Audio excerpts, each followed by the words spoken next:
होलिका दहन क्यों मनाया जाता है? होलिका दहन का त्योहार बुराई पर अच्छाई की जीत का प्रतीक है।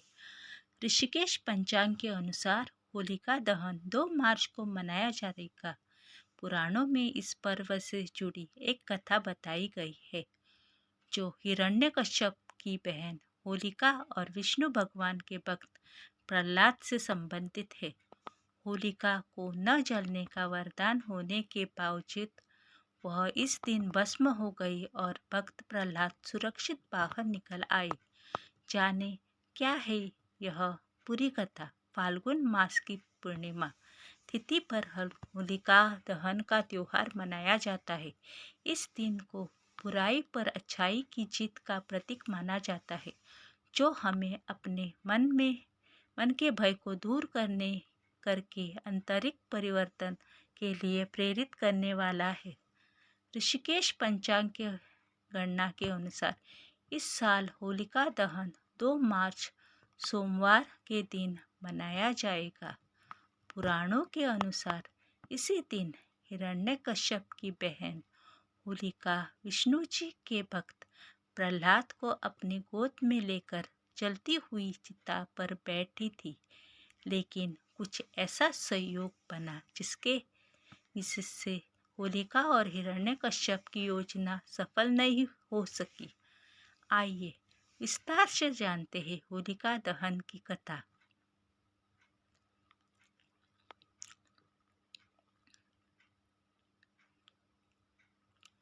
पौराणिक कथाओं और मान्यताओं के अनुसार प्राचीन काल में एक हिरण्यकश्यप नामक शक्तिशाली असुर था, जिसने घोर तपस्या करके ब्रह्मा जी के एक विशेष वरदान प्राप्त किया था कि न उसे कोई मनुष्य मार न सके, न कोई पशु, न अंदर मारा जा सके न बाहर, न दिन में मारा जा सके न रात में, और किसी अस्त्र शस्त्र से भी उसकी मृत्यु न हो सके।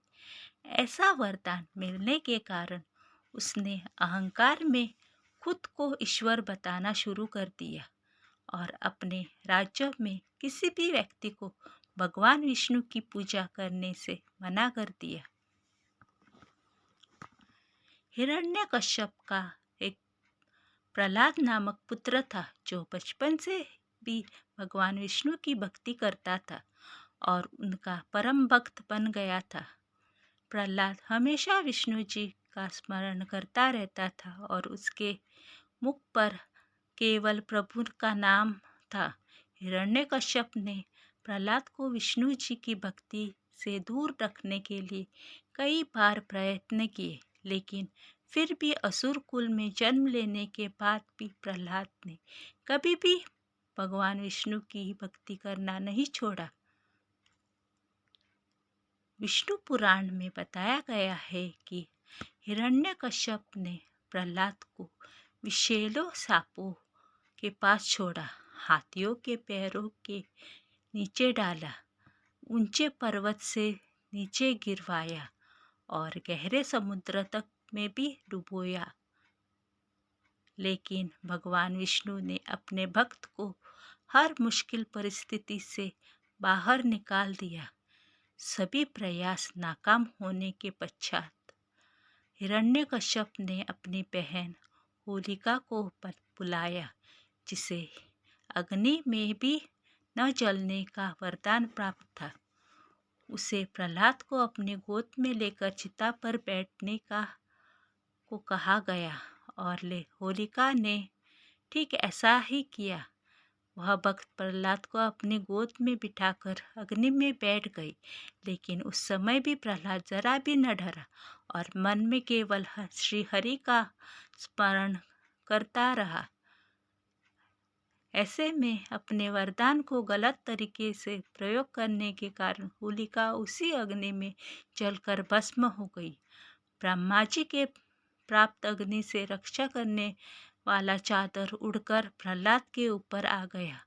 ऐसे में होलिका जल गई और भगवान विष्णु की कृपा से उनका भक्त प्रहलाद सुरक्षित अग्नि से बाहर निकल आया। इसी दिन को याद करते हुए होलिका दहन का त्योहार मनाया जाता है और इसे बुराई पर अच्छाई की जीत का प्रतीक माना गया है। इस घटना के बाद प्रभु भक्तों में भगवान का आभार प्रकट किया और होलिका को चिता के राख और रंगों से रंगोत्सव मनाया गया। इसलिए होलिका दहन के अगले दिन रंगोत्सव का त्योहार मनाया जाता है। धन्यवाद।